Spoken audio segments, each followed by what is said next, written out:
বৈচিত্র্য যদি আপনাকে মুগ্ধ করে, রোমাঞ্চ যদি আপনাকে টানে, তাহলে এই ভিডিওটি আপনার জন্য। এই ভিডিওতে কোনো হুক নেই। ৩ সেকেন্ডে থেমে যাওয়ার মতো কোনো কথা নেই। শুনতে হবে পুরোটাই। আমি একটা গল্প বলব। ১৯৯৭ সাল, ঢাকা বিশ্ববিদ্যালয়, পাবলিক লাইব্রেরির চত্বর। আমরা একটা টিম করে সিনেমা দেখার জন্য গিয়েছি।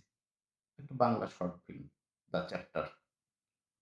সিনেমাটার কাহিনীটা এরকম: শুরুতে জেলের ভিতর একটা ছেলে আঙ্গুলের ফাঁক গলে ধীরে, ধীরে গলে পড়ছে ধুলো, বালি, বিষণ্ণ মলিন মুখ। ছেলেটার চরিত্রের রূপ দিয়েছিল আমাদের বেশ বিখ্যাত অভিনেতা আজাদ আবুল কালাম। ঠিক এর পরের দৃশ্য, একটা সুখী পরিবার, উঠোনে মুরগি ঘুরে বেড়াচ্ছে, খাবার খাচ্ছে, কয়েকজন বয়স্ক মহিলা মিলে কাঁথা সেলাই করছে, পাশে একটা জটলায় কেউ গল্প করছে।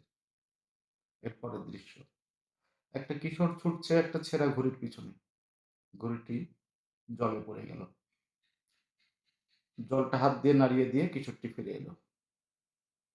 এর পরের দৃশ্য, জেলের সেই লোকটির ফাঁসি। তারপরে পুরো পর্দা জুড়ে একটা কালো গর্ত। ছবিটি শেষ। অদ্ভুত, বুঝতেই পারিনি ছবিটি শেষ হয়ে গেল। বাইরে বের হলাম, পরিচালক ছিল পরিচিত।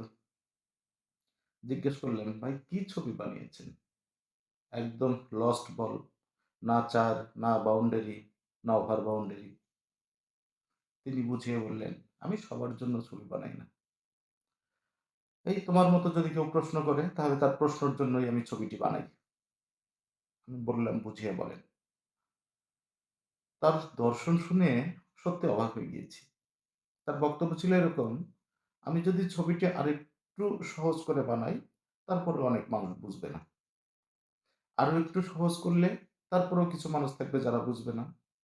এরকম যদি সহজ করতেই থাকি তাহলে আমার সিনেমাটা হয়ে যাবে বেদের মেয়ে জ্যোৎস্না। আমি বেদের মেয়ে জ্যোৎস্না বানানোর জন্য আসিনি।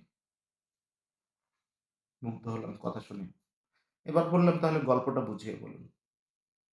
তখন তার উত্তরটা ছিল, "এই যে হাত থেকে বালি পড়ে যাচ্ছে এটা আসলে সময় বয়ে যাচ্ছে।